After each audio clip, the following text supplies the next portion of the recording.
It was a busy week. Let's see what made the Intense 5. Let's go. The Weeknd had it rough at his concert in LA recently. While performing, he lost his voice and ended up cancelling the show. Poor thing. Poor thing. Poppy say roadblock. Protests and roadblocks have been taking place since the start of the school year in St. Thomas. The road them no cute at all. Like, you can't sure for mash up when you go St. Thomas. Trust me. But we soon get highway. Jada said yes to a promise ring given to her on her birthday by her 19-year-old boo.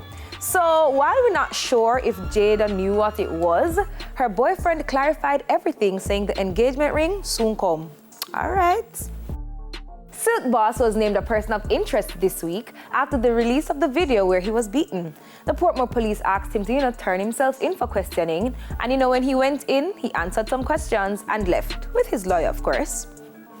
And finally holding the spot this week, the longest living monarch has died. But boy, Jamaican Twitter never got easy at all.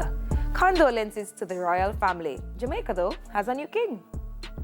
That's it for the Intense 5 this week. Remember to let us know if there's anything you want to see make the list. Follow us on IG at TVJ Intense.